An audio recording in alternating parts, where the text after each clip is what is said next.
¿Qué tal, querida familia de Comunidad de Fe? Qué bueno que se conectaron una vez más. Para mí es un privilegio poder llegar hasta ustedes.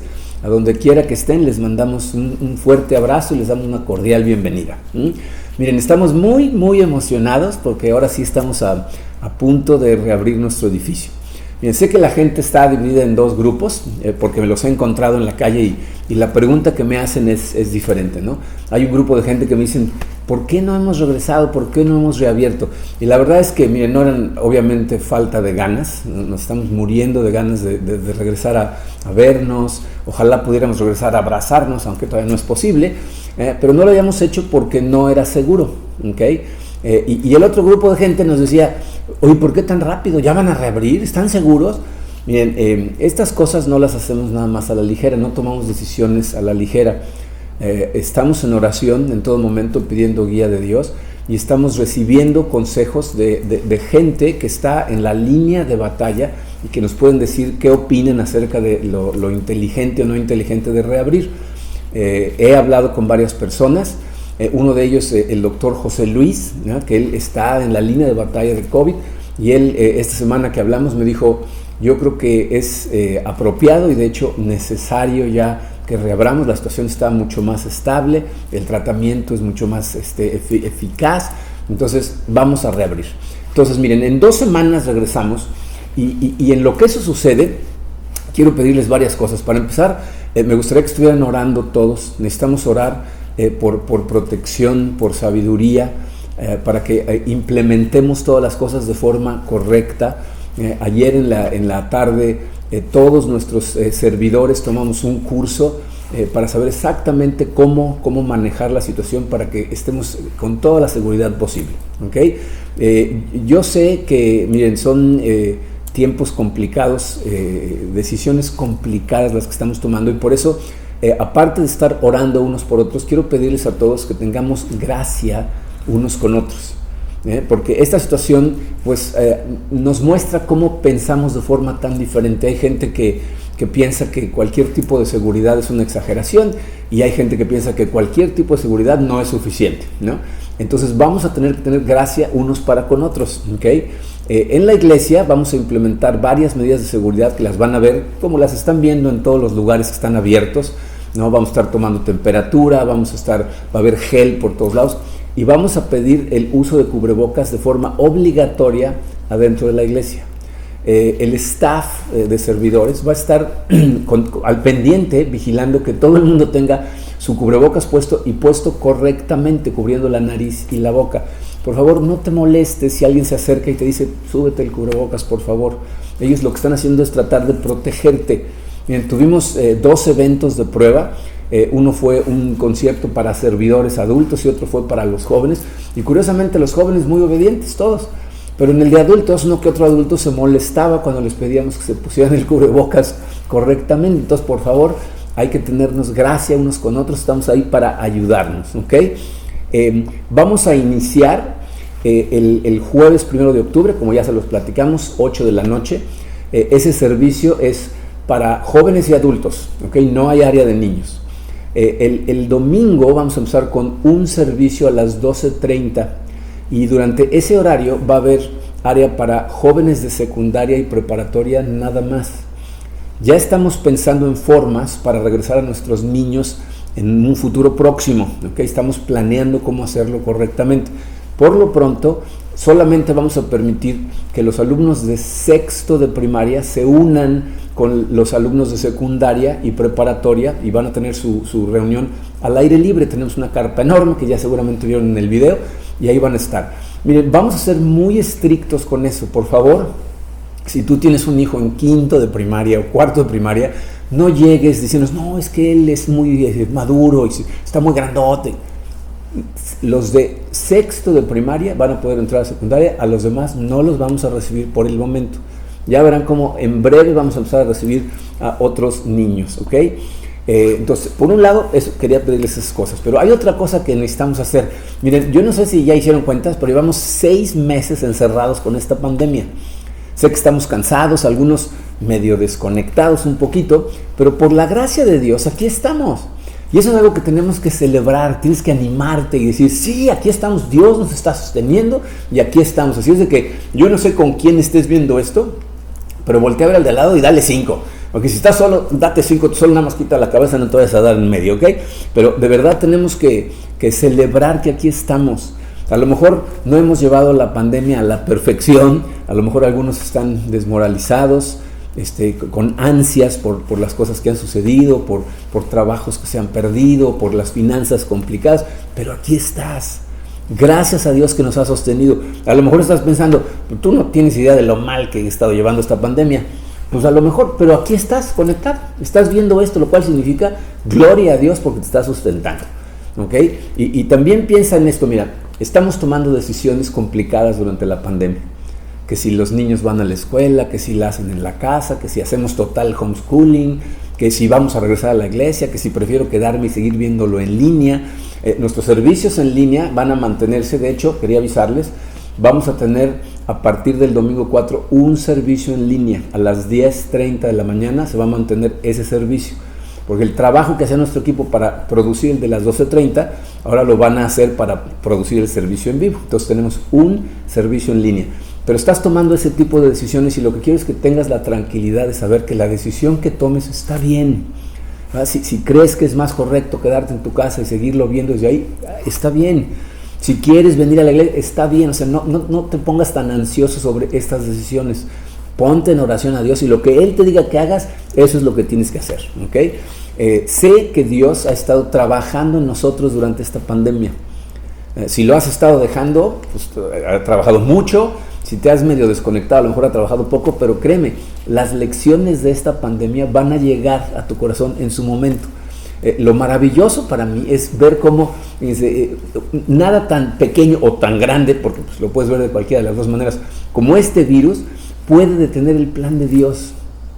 De hecho, la Biblia nos dice que nada puede detener el plan de Dios, nada. Ha sido para mí una bendición que he estado estudiando el libro de Hechos de los Apóstoles durante esta pandemia. La verdad es que hay unas cosas ahí. Fíjense, busquen cuando los discípulos son arrestados en el segundo discurso de Pedro en el templo y no saben qué hacer con ellos, y Gamaliel, uno de los líderes judíos, les dice a los ancianos judíos, les dice, miren, liberen a estos hombres, déjenlos ir, porque si lo que ellos están haciendo es algo que viene del hombre, va a fracasar. Pero si lo que están haciendo viene de Dios, no hay manera de detenerlos. Y estaríamos tratando de luchar contra Dios. O sea, nada puede detener el plan de Dios, y eso a mí me llena de emoción porque lo estoy viendo trabajar aún durante esta pandemia. Entonces, permítele seguir trabajando en ti, déjalo hacer. Yo sé que para muchos eso ha sido precisamente lo más difícil. De las peores consecuencias que he visto en esta pandemia es la desmotivación espiritual, o sea, la desconexión de tanta gente. Y por eso, en el día de hoy, quiero darte mucho ánimo, quiero echarte porras, pero quiero ayudarte a confiar totalmente en Dios, totalmente en Cristo. Vamos a estudiar un pasaje en el Evangelio de Juan, en el capítulo 20, y no, Tony, no es el versículo 21. No sé si se conectaron este jueves al versículo interactivo, pero cuando inició Tony Mótola, que dio el versículo, dijo, vamos a estudiar en el Evangelio de Juan. Y yo dije, en el capítulo 20, y dije, no, ese es mi mensaje. No, le di un susto al pobre de Tony, pero no, el mío no es ese pasaje. El que vamos a estudiar es un pasaje que, miren, nos va a recordar cosas que son muy importantes, que nos ayudan a entender cómo, sin importar qué venga, tú y yo podemos estar fuertes en Cristo. ¿Okay? Así es que vamos a ponernos en sus manos y vamos a estudiar este pasaje maravilloso que titulamos El propósito del libro. ¿Okay? Vamos a orar. Padre, te doy tantas gracias, Señor, porque me has permitido sentir tu presencia durante todo este tiempo, y sé que lo has hecho para la vida de muchas personas más. Y mi oración el día de hoy, Señor, es que gracias a estas palabras que vamos a estudiar, que vienen de tu Biblia, para muchas más personas sea posible sentir tu presencia y tener una conexión más profunda contigo, que nos dé fortaleza total, Padre, para seguir adelante sin importar las circunstancias que encontremos. Nos ponemos en tus manos como lo hacemos siempre, Padre. sé tú el que nos habla, sé que sea tu Espíritu el que nos abre los ojos, el que nos explica las Escrituras. Te lo pedimos en el poderoso nombre de tu Hijo Jesucristo. Amén.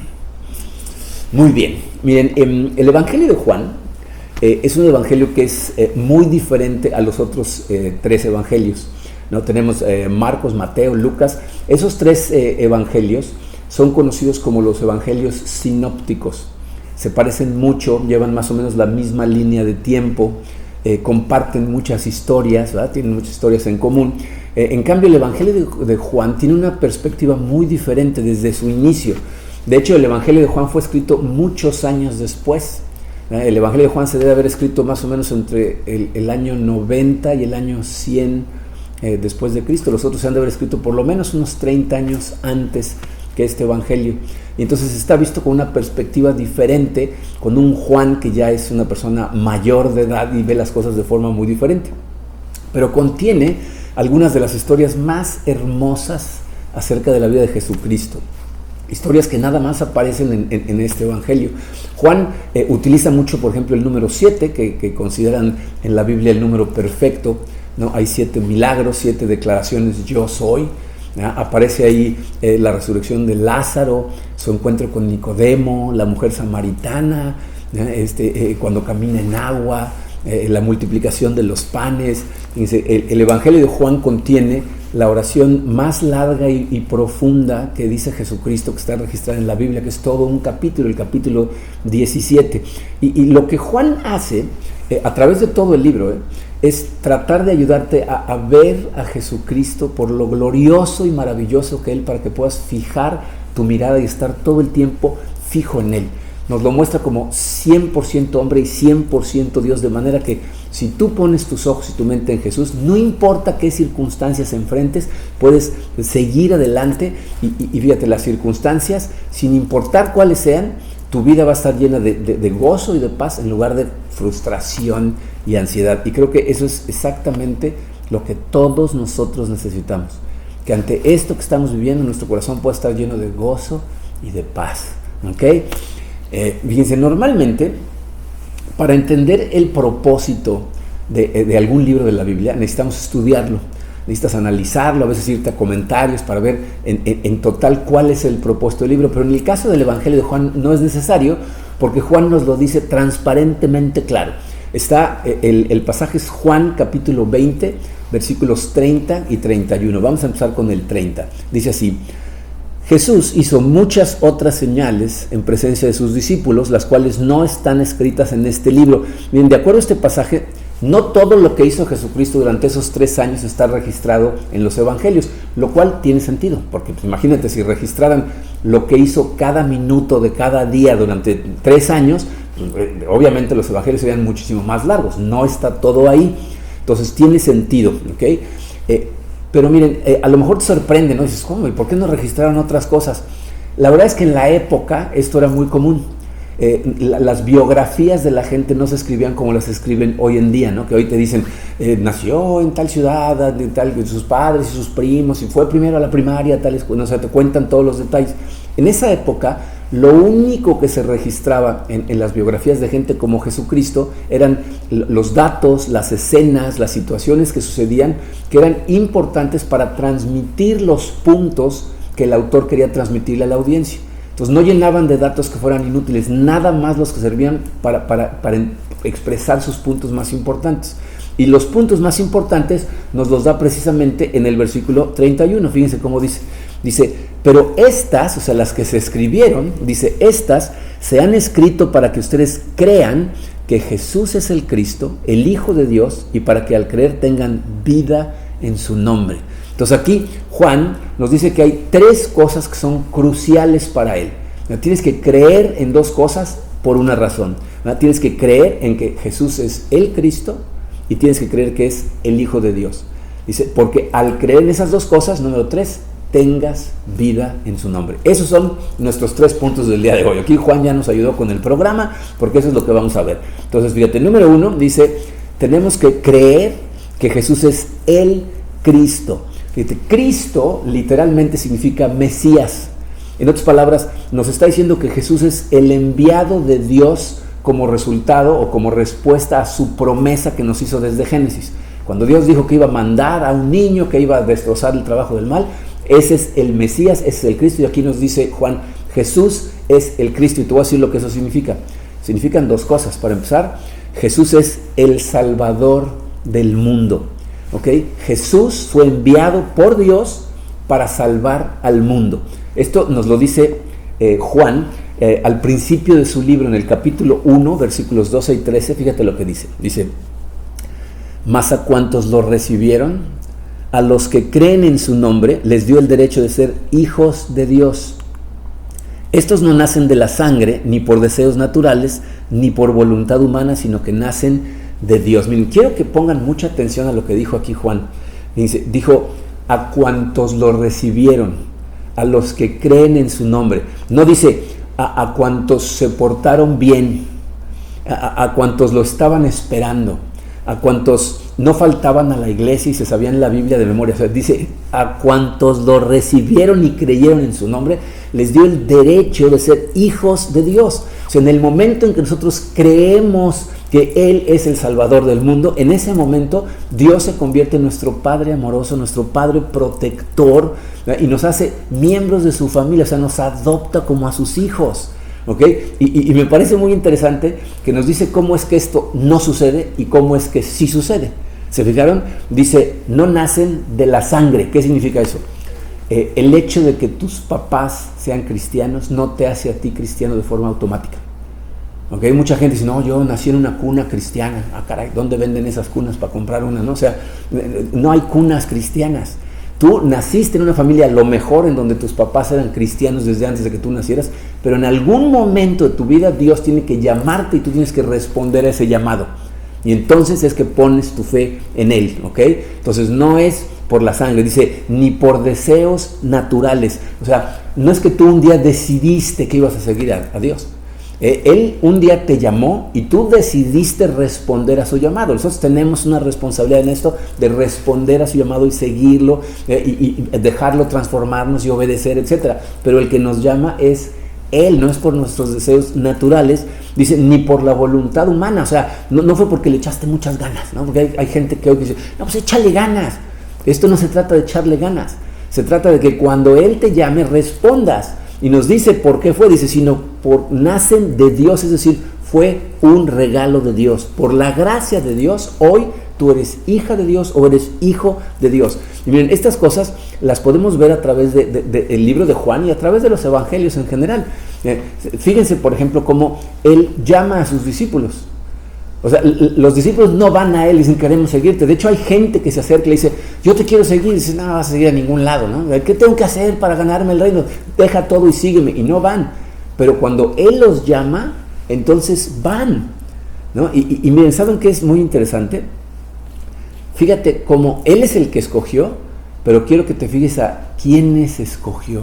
¿Qué tipo de gente escogió? Si algún día quieres hacer un estudio bíblico que sirva para reconfortar tu alma en cuanto a cómo te ve Dios y cómo se deleita en ti, estudia a toda la gente a la que Jesucristo escogió acercarse y llamar o salvar.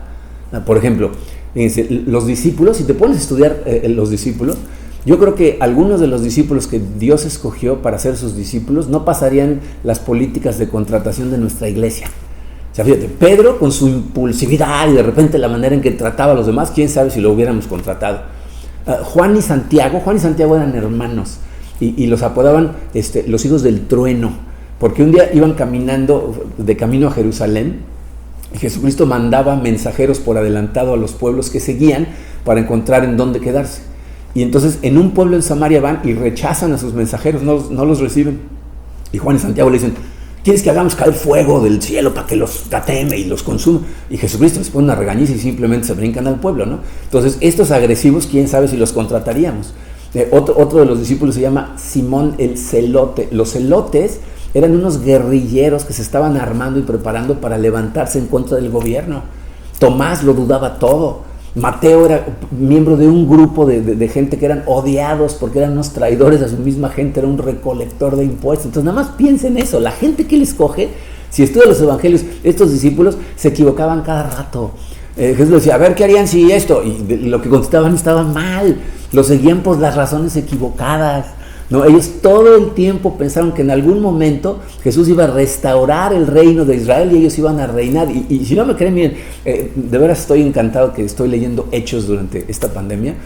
Lean al principio de Hechos, en el capítulo 1, empieza con Jesucristo dándoles las últimas instrucciones antes de ascender al cielo, y los discípulos dicen, ¿y es ahora cuando vas a restablecer el reino de Israel? O sea, todavía están pensando en un reino terrenal. Se equivocaban todo el tiempo. ¿A quiénes escogió? No a los más inteligentes, no a los mejor preparados, no a los que tenían su vida en orden, casi lo opuesto. O sea, si tú eres disfuncional, si estás confundido, eres uno de los suyos, eres uno de los míos, decía Jesucristo. Piensa, por ejemplo, en el capítulo 4. En el capítulo 4, Jesucristo va a una mujer samaritana en el pozo, ¿se acuerdan? Una mujer que tiene un tiradero en su vida. Una mujer va al pozo a mediodía. Cuando nadie va por agua al mediodía por el calor que hace, ella va, ¿por qué? Porque está llena de vergüenza. Estoy seguro que era una mujer que hasta se odiaba a sí misma por las cosas que había hecho. Ya estaba cansada de las críticas, de los comentarios a sus espaldas, y entonces prefiere ir al pozo cuando no hay nadie, ¿no? Y aparte le cuenta su vida a Jesucristo, ¿no? O sea, ella había tenido, nos dice la Biblia, 5 esposos, y el hombre con el que estaba no era su esposo, es decir, estaba intercambiando relaciones sexuales por renta. ¿Y qué hace Jesús?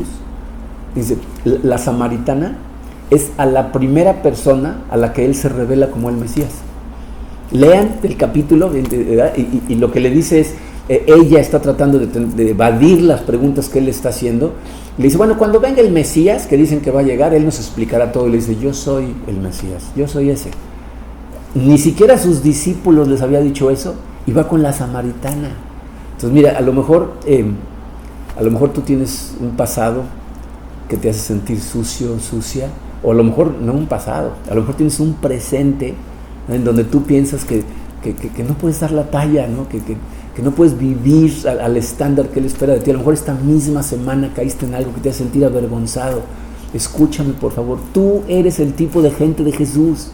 Esa es la gente a la que llama. Y lo que Jesús hace, por ejemplo, lo que hizo con la samaritana fue transformar su corazón. Le dice, ve y llámale a tu esposo. No tengo esposo. Ya sé que no tienes esposo. Tráeme esa vergüenza a mí, tráeme ese dolor a mí, déjame sanar tu corazón. O sea, a una samaritana, ni siquiera una mujer judía. ¿Por qué? Porque Jesús es el Salvador del mundo. A eso es a lo que vino. Y es el Salvador del mundo en un sentido muy real y muy personal. Pero miren, esto también significa otra cosa. Y por favor, pongan atención por un momento. Yo sé que en esta época es difícil poner atención. En este momento, pon atención. Olvídate del café, olvídate de lo que esté a tu alrededor. Pon atención. Fíjate, si Jesús es el Salvador del mundo, ningún otro Salvador funciona. ¿Me escuchaste claramente? Ningún otro Salvador funciona. Miren, una de las cosas que esta pandemia ha estado revelando, debería de revelar, y si no lo ha hecho, espero que lo haga en tu corazón, va a revelar esas cosas que en tiempos normales, cuando no teníamos pandemia, eran tu Salvador. No deberían de serlo, pero sin darte cuenta tenías a otro Salvador. Son ídolos en los que pusimos nuestra esperanza, y cuando los perdimos, ahorita que vino la pandemia, una de dos cosas sucede: o frustración, enojo, o arrepentimiento. O sea, ser consciente de que eran esos ídolos y que eso te empuje a acercarte más hacia Cristo. Yo me imagino que la mayoría sabe de lo que estoy hablando, o sea, ya saben de qué ídolo estoy hablando, pero por si no, fíjate, pregúntate, antes de la pandemia, ¿de dónde provenían tu paz, tu gozo y tu seguridad? ¿De dónde provenían? Fíjate, es posible que tu paz proviniera de tus ingresos, de saber que tenías un salario, de un negocio que tuvieras que estaba funcionando. Es posible que tu seguridad y tu paz provinieran de tu salud, de que tú y toda tu familia estaban sanos y que no había nada de riesgo.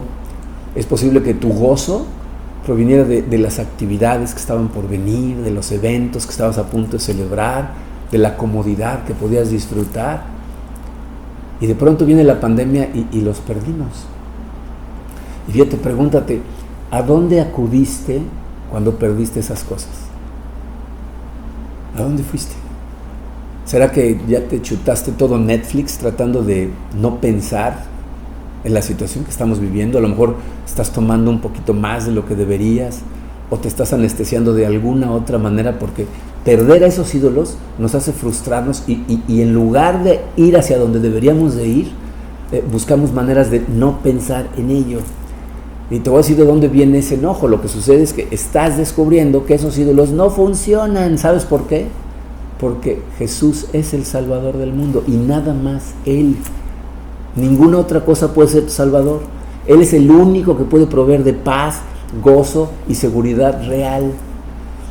¿Sabes cuál es otro ídolo que se ha revelado en el corazón de muchísima gente?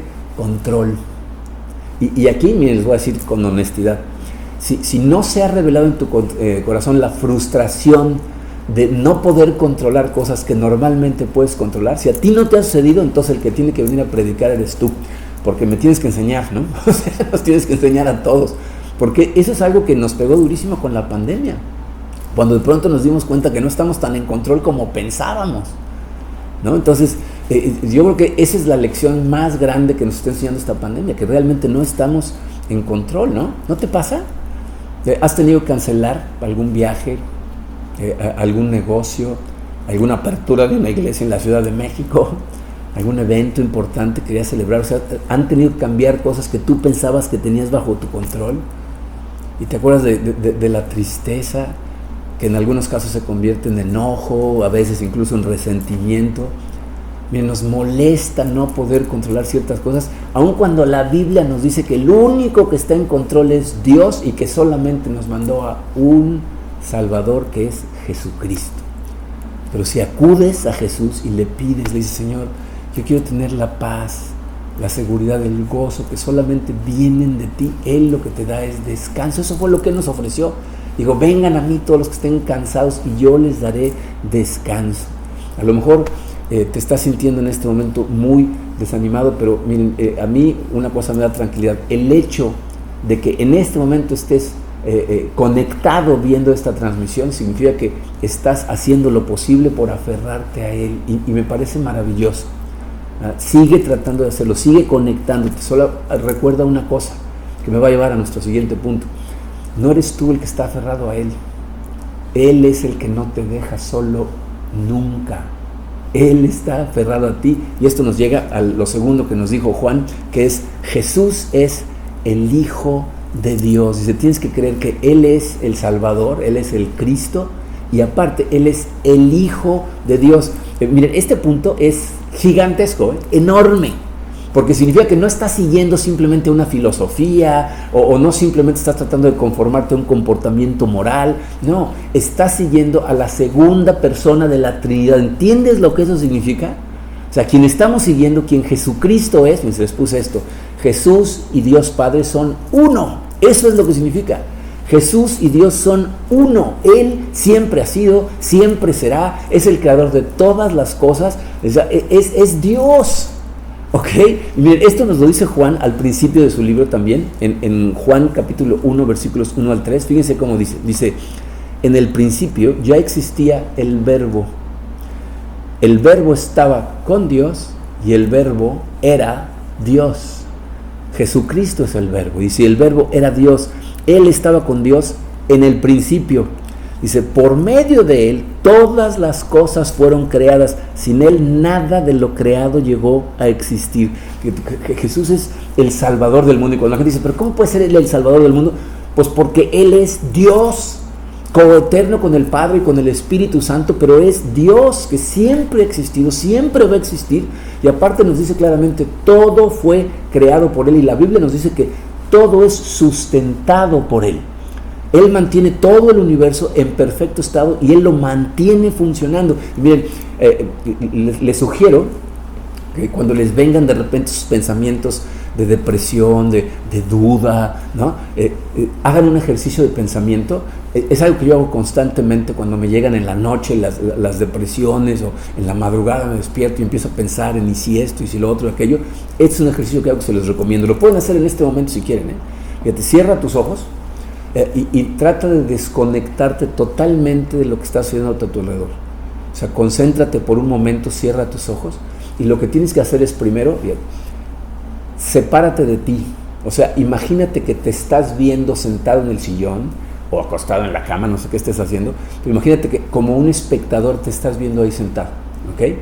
Y ahora empieza a alejarte hacia arriba y sal de tu casa y ve tu casa y sigue alejándote y ve la cuadra y sigue alejándote y ve la ciudad. Sigue alejándote un poquito más y vas a ver la península. Aléjate un poquito más, de pronto se ve el país, todo el continente. Aléjate, sal del planeta y ves el planeta Tierra, como lo has visto muchas veces. Sigue alejándote y vas a empezar a ver el sistema solar, ¿no? Te va a pasar Marte y Júpiter y de repente lo vas a ver como un conjunto y sigue alejándote. Y de pronto el sistema solar se va a perder en la Vía Láctea. Y sigue alejándote un poco más y de pronto la galaxia se va a perder entre miles de galaxias. Sabemos que tenemos millones de galaxias y luego tenemos miles de millones de estrellas, y la Biblia nos dice que todo eso, ¿no? Cada uno de los elementos que fueron necesarios para crear todas esas estrellas, todas esas galaxias, para que estén en perfecto balance, para que estén girando a la velocidad perfecta, para que la gravedad sea la fuerza perfecta, para que lo deje expandirse, pero no deshacerse ni implorar, ¿no? O sea, explotar hacia adentro. Todo eso Jesucristo lo tiene en perfecto control. Trata de verlo en tu mente, miles de millones de estrellas en perfecto balance por el poder de Jesucristo. ¿Ya lo viste? Ok, ahora abre los ojos y vamos a ver lo que la Biblia nos dice acerca de Jesús. Fíjate, en Juan 2 dice que Él tomó 6 tinajas de agua y las convirtió en vino. Y la gente dice, ¿y cómo hizo eso? ¿Cómo que? Si no es un truco de feria. O sea, las moléculas que forman el agua fueron creadas por Cristo y Él las manipula como le da la gana. Y cuando le da la orden al agua de convertirse en vino, le obedecen. ¿Por qué? Porque es Dios. Es el Dios que mantiene al universo en perfecto estado. En el capítulo 4, un funcionario se acerca y le dice, mi hijo está a punto de morir, sánalo. Y él al principio piensa que son señales, le dice, ¿por qué todo el mundo quiere sanar? Y dice, no, maestro, mi hijo va a morir, por favor, sánalo. Y Jesucristo se mueve en compasión, le dice, tu hijo vive. Y el hombre le creyó. Y en ese momento sale corriendo hacia su casa, y cuando va de camino a su casa, vienen sus sirvientes y lo encuentran a medio camino y dicen, ¿ya sanó? Tu hijo vive. Dice, ¿y a qué hora sanó? A la 1 de la tarde, justo cuando Jesús le dijo, tu hijo vive. ¿Cómo hizo eso? Solo Dios a distancia puede sanar. Y miren, me da mucha risa porque he leído de incrédulos que escriben sus libros de ateos y dicen, eso fue suerte. O sea, no por suerte. ¿Se dan cuenta de la cantidad de suerte que tiene Jesucristo? Que todo lo que dice que va a suceder, sucede, y cuando dice que suceda, sucede. Solamente el Hijo de Dios puede sanar a alguien en persona, a distancia, ordenándole con la voz o ordenándole con la mente. Lo vemos en el capítulo 5, ¿se acuerdan que sana a un hombre que lleva 38 años paralizado, que nació tullido, y le pregunta, ¿quieres ser sanado? ¿No? Qué buena pregunta, ¿no? O sea, le está diciendo, ¿no será que tu identidad está alrededor de la pena que causa el que estés enfermo y ya te interesa sanar? Y el hombre ni siquiera le contesta, le empieza a dar excusas. No, pues es que para cuando me trato de meter a la pileta ya se metió otro y a mí nadie me ayude. Y de todas maneras Jesucristo le dice, levántate, recoge tu camilla y anda. Y en ese momento su cuerpo se fortalece y el Señor se levanta. ¿Cómo hizo eso? Porque es Dios. Él creó ese cuerpo, Él creó esas células, Él tiene control sobre todas estas cosas, es soberano sobre todo lo que existe, le da órdenes a los demonios, le da órdenes a la naturaleza y le obedecen en el momento en que Él ordena. Y aquí miren, podríamos pasarnos todo el día, camina sobre el agua, le da de comer a más de 15,000 personas con la comida de un niño. ¿Cómo? Porque Él es Dios, el universo entero le obedece, Él puede, ¿ok? Entonces, Él es Dios, Él y Dios Padre son uno. Pero miren, esto es lo segundo que quiero decirte acerca de esto, y espero que esto es con lo que te quedes en la cabeza el día de hoy. Esto significa que el Dios del universo está al pendiente de ti. Jesucristo no nada más está pendiente de que todas las estrellas estén funcionando, de que la Vía Láctea gira a la velocidad correcta, está al pendiente de ti. ha visto cada lágrima, cada herida, cada dolor, cada pérdida, cada frustración, y te ama con todo el corazón y tiene el poder de hacer las cosas que te ha prometido que puede hacer en ti. Él es el Salvador del mundo y es el Hijo de Dios, Dios hecho hombre, que te ama y vino específicamente por amor a ti, para que fueras parte de su familia. Pero aparte, fíjense, y esta es la tercera cosa que para mí, ojalá y esto se pueda convertir en un pilar de nuestras vidas. El número 3 nos dice, al creer estas cosas, tengas vida en su nombre. O sea, Él es el Cristo, Él es el Hijo de Dios, y si puedes creer realmente esas cosas, entonces vas a tener vida en su nombre. Ojalá y pudiera transmitirte esto correctamente. Miren, mi pasión, mi llamado es estudiar la palabra de Dios para poder predicarla y explicarla lo mejor que pueda, ¿no? Hago mi esfuerzo por tratar de transmitirla de la manera más clara posible, pero espero que entiendas esto. Esto no lo hago con la esperanza de que tú te conviertas en un experto en la Biblia, que saques un doctorado en teología, que puedas citar capítulos completos de la Biblia de memoria, que es importante, pero no lo hago por eso. ¿Sabes para qué lo hago? Para ver si es posible que entendamos todos que en Cristo hay vida real, aquí, ahora, en este momento, que efectivamente tenemos vida eterna con Él.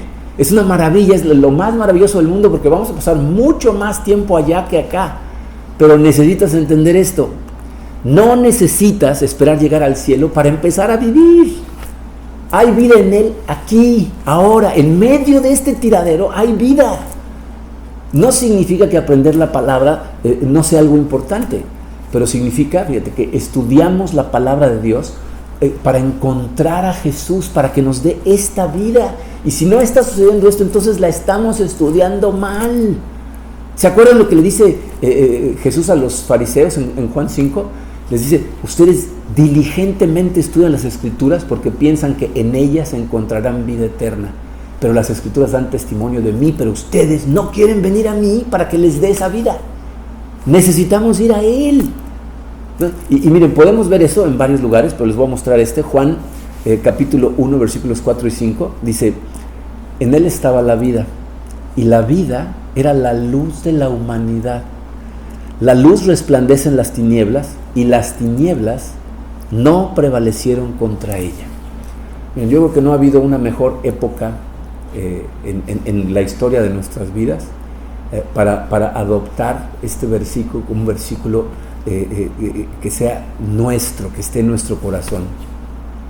No sé cómo te sientes en este momento, pero es muy posible que las tinieblas estén prevaleciendo en este momento sobre tu corazón. A lo mejor estás listo para rendirte, a lo mejor ya lo que pides es esquina, ¿no? Estás cansado, no sabes si vas a poder seguir resistiendo, pero quiero que veas lo que vemos en la vida de Jesús. Fíjense, las tinieblas, la oscuridad que Jesucristo enfrenta es increíble. O sea, fíjense, el enemigo, ¿verdad? Satanás, se encargó de que este mundo se cayera a tal grado que es un caos y el mundo está contra Jesús. El poder físico del mundo, el imperio romano, está contra Jesús.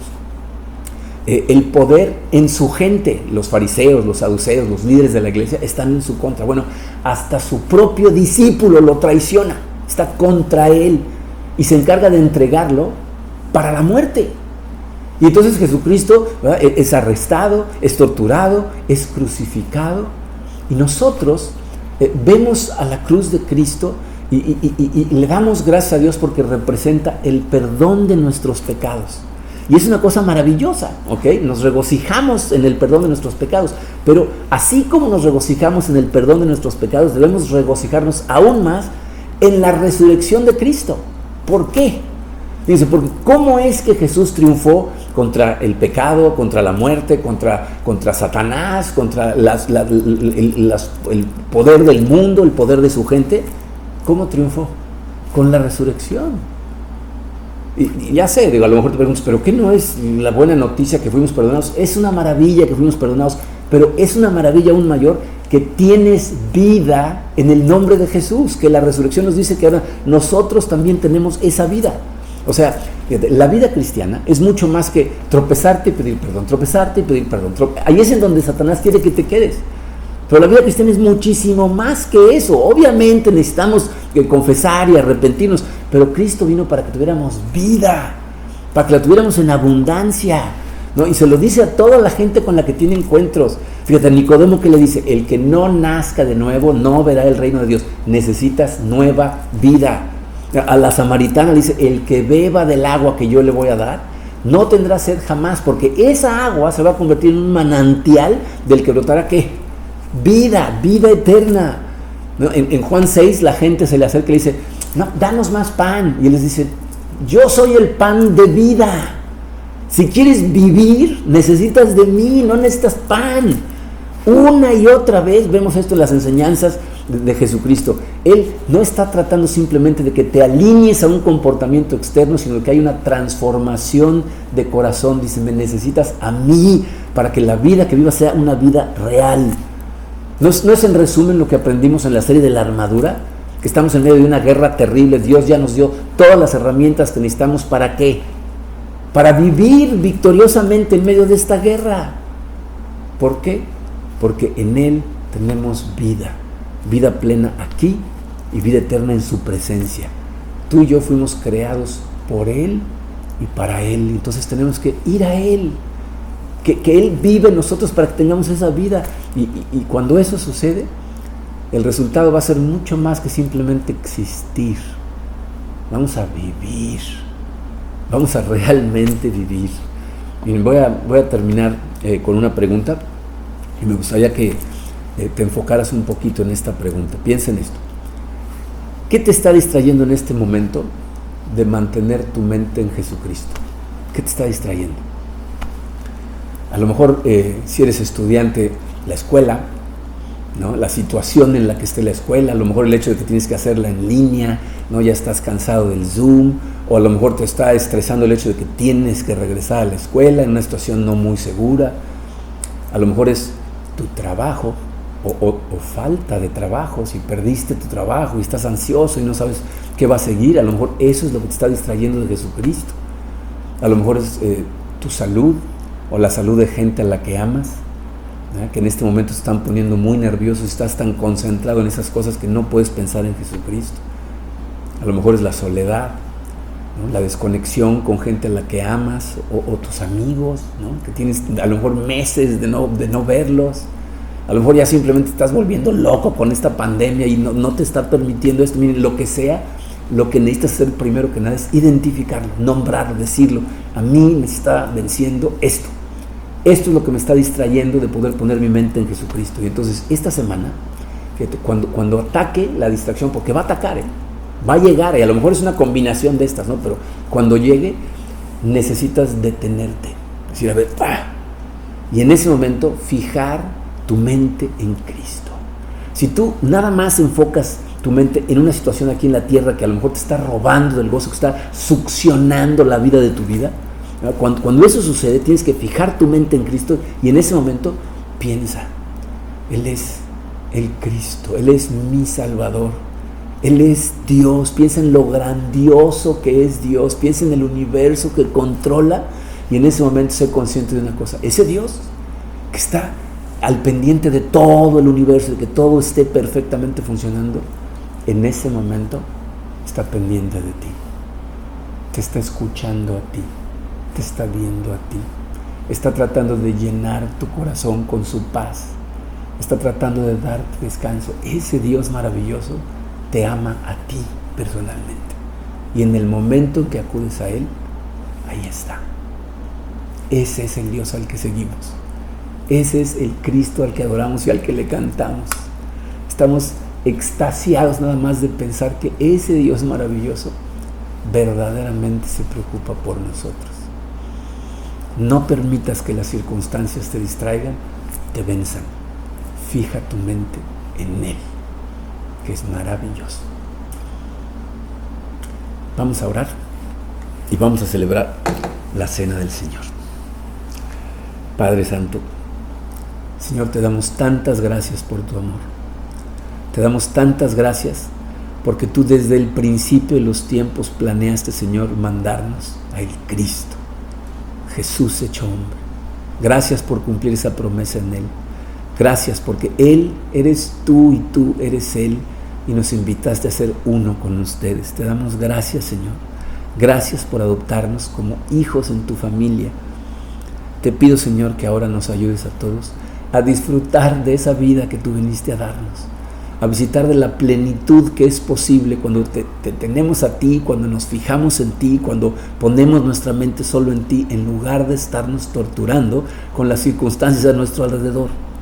Te pedimos por ellas, Señor. Tú nos dijiste que pidiéramos y te pedimos. Danos trabajo, Señor. Danos salud. Ayúdanos a regresar a nuestras actividades. Permítenos regresar a la iglesia de forma segura. Danos esa seguridad, Señor. Pero sobre todas las cosas, danos de ti. Ayúdanos a sentir tu presencia. Ayúdanos a encontrarte mientras leemos las Escrituras, a oír tu voz a través de tu Santo Espíritu, a recibir guía de ti y a saber, Señor, de que realmente estamos bien en tus manos, que aunque la cosa se ponga complicada aquí abajo físicamente, espiritualmente nosotros podemos disfrutar de paz gracias a ti. Te damos gracias por eso y recordamos en este momento, Señor, ese sacrificio maravilloso que hiciste para que todo esto fuera posible. Te damos gracias por entregar tu cuerpo, que recordamos mientras nos comemos este pan.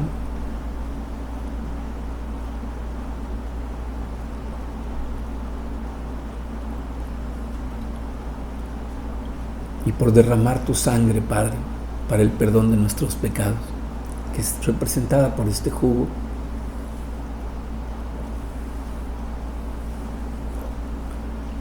Y te damos gracias, Señor, por el poder que demostraste en la resurrección cuando levantaste a tu Hijo Jesucristo para probar quién es, para hacernos saber, Señor, que tenemos la esperanza de vida que recibimos de Él.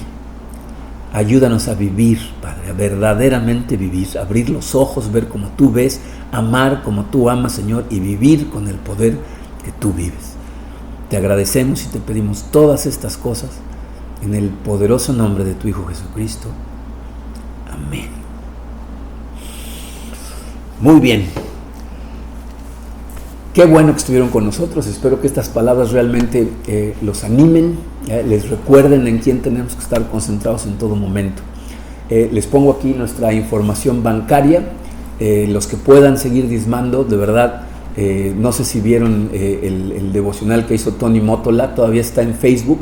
Les recomiendo que lo vean. Ellos pasaron una situación muy complicada, perdieron ambos sus trabajos y en oración a Dios y analizando un versículo precisamente de Juan 20, pero en el versículo 21, él llegó a la conclusión de que había varias cosas que hacer, entre ellas servir y dar, porque es cuando realmente estamos siendo más como Jesucristo, que Él se dedicó a servir y a dar. Los que puedan diezmar, le pedimos a Dios que multiplique para ustedes. Los que no pueden diezmar, estamos orando por todos ustedes y viendo cómo les podemos ayudar de la manera en que podemos, ¿okay?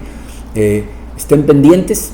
Vamos a producir un videito más antes de la apertura de la iglesia para que vean las medidas de seguridad que estamos tomando, ¿okay? Seguimos orando por todos nosotros, unos por otros. Nos conectamos a las 5 de la tarde y seguimos con nuestras conexiones los martes y jueves para adultos. Obviamente cuando empecemos con la iglesia en octubre, las actividades van a pasar a ser nada más en martes, porque el jueves tenemos servicio, ¿ok? Pero bueno, espero que Dios se haga presente en sus vidas, que les ayude a sentir, que ustedes sientan su presencia, que sientan su dirección, su paz, su seguridad y su gozo. Nos queremos con todo el corazón y si Dios nos da vida, nos vemos aquí en la siguiente ocasión. Gracias a todos.